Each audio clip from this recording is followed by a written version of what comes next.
एक वक्त था जब एक दलित वकील बॉम्बे हाई कोर्ट की बार के बाहर खड़ा रहता था क्योंकि उसकी कास्ट उसके केस से ज्यादा भारी पड़ती थी। वही वकील बाद में भारत का संविधान लिखने वाला बना। नाम था doctor Bhimrao Ramji Ambedkar. Father of the constitution doctor B.R. Ambedkar की लेगेसी सिर्फ पॉलिटिकल या सोशल नहीं है, वो एक लीगल विजनरी थे, एक ऐसे कॉन्स्टिट्यूशनलिस्ट जिन्होंने इंडिया के लीगल सिस्टम का फाउंडेशन रखा। अंबेडकर जयंती पर ये वीडियो उनकी लीगल थिंकिंग, उनकी ड्राफ्टिंग की फाइननेस और उनके कॉन्स्टिट्यूशनल फोरसाइट पर फोकस्ड है, स्पेशली फॉर दोज जो लीगल प्रोफेशन में है। तो चलिए शुरू करते हैं एक short journey to the world of doctor B.R. Ambedkar. अगर कॉन्स्टिट्यूशन एक धरती है तो उसकी रूह डॉक्टर B.R. अम्बेडकर है। ये सिर्फ एक स्टेटमेंट नहीं बल्कि भारत के न्यायिक इतिहास की सच्चाई है। Doctor B.R. अम्बेडकर सिर्फ एक वकील नहीं थे, वो एक लीगल रेवोल्यूशनरी थे जिन्होंने भारत के लीगल सिस्टम को सिर्फ लिखा ही नहीं, उसे जिया। उसमें उन्होंने अपना पर्सनल दर्द, सामाजिक सोच और आर्थिक फीलिंग्स को पूरी तरह उतार दिया। बॉम्बे हाई कोर्ट के पहले दलित वकील बनने के बाद उन्हें चैम्बर तक नहीं दिया गया था, सिर्फ और सिर्फ उनकी कास्ट की वजह से। लेकिन उस ह्यूमिलिएशन ने उनके अंदर एक आग जला दी कि कानून को ऐसा बनाना है कि किसी और को ये दर्द ना सहना पड़े। जब कॉन्स्टिट्यूएंट असेंबली में ड्राफ्टिंग कमेटी का गठन हुआ तो कांग्रेस ने पॉलिटिकल डिफरेंसेस के बावजूद अंबेडकर को उसका चेयरमैन बनाया। हालांकि आपको बता दूं कि वो कांग्रेस के ओरिजिनल नॉमिनी नहीं थे, मुस्लिम लीग के सपोर्ट से बंगाल से आए थे। लेकिन पाकिस्तान बनने के बाद उनकी सीट गई और फिर दलित लीडर जोगेंद्र नाथ मंडल के थ्रू उन्हें बॉम्बे से रीनॉमिनेट करवाया गया। अब ऐसा क्यों? क्योंकि उनका लीगल इंटेलेक्ट और कॉन्स्टिट्यूशनल अंडरस्टैंडिंग अनमैच्ड था। ड्राफ्टिंग कमेटी में उनका काम सिर्फ लीगल क्लॉजेस लिखना नहीं था, उन्होंने कॉन्स्टिट्यूशन में एक मॉरल और फिलोसफिकल फ्रेमवर्क भी इंजेक्ट किया जो आज तक भारत के लीगल इकोसिस्टम की धड़कन है। अंबेडकर का कहना था, it is the very soul of the constitution and the very heart of it. इस लाइन से वो आर्टिकल 32 के बारे में कह रहे थे, जो फंडामेंटल राइट्स के इन्फोर्समेंट का अल्टीमेट टूल है। Judicial review, writ petitions, PILs, सबका रूट इसी विजन में है। कॉन्स्टिट्यूशन के पार्ट 3 में जो फंडामेंटल राइट्स आए, आर्टिकल 15 दैट इज डिस्क्रिमिनेशन का प्रोहिबिशन, आर्टिकल 17 अनटचेबिलिटी का एबोलिशन, आर्टिकल 23 ह्यूमन ट्रैफिकिंग और बॉन्डेड लेबर का प्रोहिबिशन, ये लॉफ्टी आइडियल्स नहीं थे, ये एक ऑप्रेस्ड, बैकवर्ड और मार्जिनलाइज्ड भारत के लिए लीगल वेपन्स थे। Ambedkar insisted that courts should be accessible to common citizens, not just the elite lawyers. उन्होंने एक और चीज के बारे में जोर दिया और वो था सोशल जस्टिस और लीगल फ्रेमवर्क का संगम। Justice, social, economic and political is the foundation of democracy, ऐसे उनके विचार थे। इसी विजन ने directive principles of state policy को जन्म दिया, जो ऑल्दो जस्टिसेबल नहीं है लेकिन आज भी हर गवर्नमेंट की पॉलिसी मेकिंग को गाइड करती है।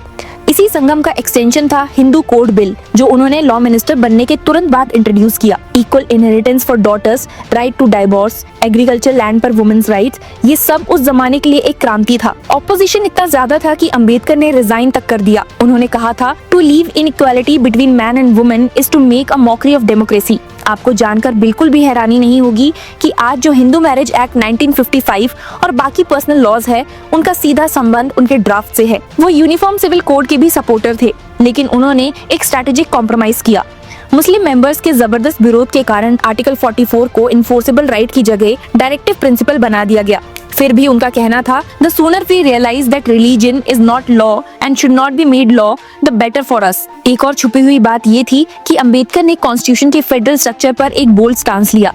जब उन्होंने कहा, the constitution is federal in form but unitary in spirit, तो असेंबली में हंगामा हो गया। कई मेंबर्स चाहते थे कि स्टेट्स को ज्यादा ऑटोनॉमी मिले, लेकिन अंबेडकर चाहते थे कि एक स्ट्रॉन्ग सेंटर हो पार्टीशन के बाद देश की एकता और स्टेबिलिटी के लिए। वो जुडिशरी को ऑटोनमस बनाना चाहते थे, लेकिन अनचेक्ड नहीं। उन्होंने कहा था, however good a constitution may be, it is sure to turn out bad because those who are called to work it happen to be a bad lot. ये विजन आज के जुडिशियल ओवररीच डिबेट्स में भी relevant है।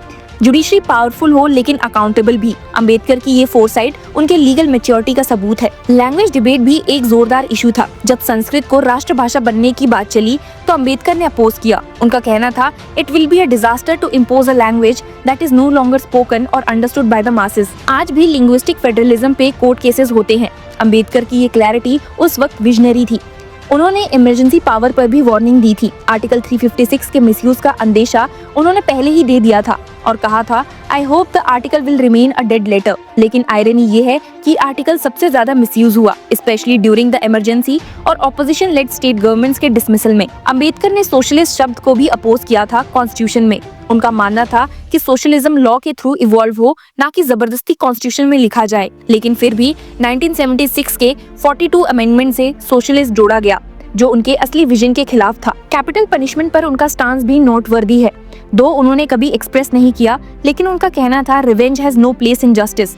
उनकी criminal justice philosophy restorative थी, ना कि रेट्रिब्यूटिव। आज जब इंडिया में डेथ पेनल्टी और कस्टोडियल टॉर्चर पर डिबेट्स होते हैं, तो अंबेडकर की ये लाइन एक मॉरल बेंचमार्क बन सकती है। अंबेडकर सिर्फ एक ड्राफ्टर नहीं थे, वो कॉन्स्टिट्यूशन को लोगों तक पहुंचाना चाहते थे, एक सिंप्लीफाइड तरीके से। उन्होंने लीगल लीज से बच के एक सिंपल अंडरस्टैंडेबल लैंग्वेज में कॉन्स्टिट्यूशन लिखने की कोशिश की, ताकि ये सिर्फ वकीलों का डॉक्यूमेंट न बन जाए। आज भी उनका सपना अधूरा है, जब आम आदमी के लिए लॉ इनएक्सेसिबल लगता है। उन्होंने ST/SC रिजर्वेशन को एक पॉलिटिकल डिमांड नहीं, बल्कि लीगल सेफगार्ड के रूप में रखा। We are not asking for separate electorates, we are asking for safeguards. Reservation उनके लिए अपीजमेंट नहीं, रिप्रेजेंटेशन का टूल था। जब तक लीगल और पॉलिटिकल रिप्रेजेंटेशंस इक्वल नहीं होता, डेमोक्रेसी भी अधूरी है, ये उनका मानना था। और जब वो कॉन्स्टिट्यूएंट असेंबली में अपनी आखिरी स्पीच दे रहे थे, तो उन्होंने 3 खतरनाक डेंजर्स गिनवाए जो भारत की डेमोक्रेसी को गिरा सकते थे। पहला, भक्ति या हीरो वर्शिप इन पॉलिटिक्स। दूसरा, ब्रेकडाउन ऑफ कॉन्स्टिट्यूशनल मोरालिटी। और तीसरा, preference for unconstitutional methods like satyagraha, हड़ताल एक्सेट्रा। उन्होंने क्लियरली वार्न किया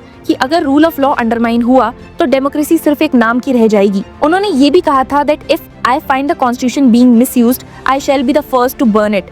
उनका गुस्सा कॉन्स्टिट्यूशन से नहीं था, उसके मिसयूज से था। आज जब हम PMLA के मिसयूज, फ्रीडम ऑफ स्पीच के रिस्ट्रिक्शंस या जुडिशियल इंडिपेंडेंस की बात करते हैं, तो अंबेडकर का कॉन्स्टिट्यूशन एक मॉरल कंपास बन जाता है। हर वकील, जज, एक्टिविस्ट और पॉलिसी मेकर के लिए उनका विजन एक टॉर्च लाइट की तरह है, जो रास्ता दिखाता है। अंबेडकर जयंती पर उन्हें याद करना काफी नहीं है, हमें उनकी लीगल फिलॉसफी को जीना पड़ेगा, क्योंकि वो एक वकील थे जो सिर्फ ब्रीफ नहीं पढ़ते थे, वो समाज, संविधान और न्याय का एक नए भाषा लिखते थे, एक ऐसी भाषा जिसमें हर मार्जिनलाइज्ड इंसान के लिए आवाज थी। I measure the progress of a community by degree of progress which women have achieved. Justice is the foundation of democracy. The constitution is not a mere lawyers document, it is a vehicle of life. सवाल ये है कि क्या हम उनका सपना, एक equal, just और लीगली फेयर भारत, पूरे ईमानदारी से जी रहे हैं? What are your opinions? Share with us in the comment section. And thank you for watching this session. Hello law lovers and justice seekers, welcome to law Chakra. हम आपके लिए लेकर आए हैं कुछ बहुत ही exclusive. Introducing law Chakra prime membership, जो आपको देगा exclusive access like never before. इसी के साथ अगर आप कभी सोचे कि हम कैसे लेकर आते हैं आपके लिए ये लीगल अपडेट्स, तो इसके लिए भी प्राइम मेंबर्स के लिए है हमारे पास एक special sneak peek behind the scenes of law chakra. Brainstorming session से लेकर ब्लूपर्स तक सब कुछ। In short, more content, more update and more analysis. Political legal controversies हो या इन डेप्थ लीगल सेशंस, सब कुछ आपको मिलेगा एट वेरी मिनिमल प्राइस। बनिए लॉ चक्रा की प्राइम मेंबर और अनलॉक कीजिए full potential of legal knowledge. अभी ज्वाइन कीजिए।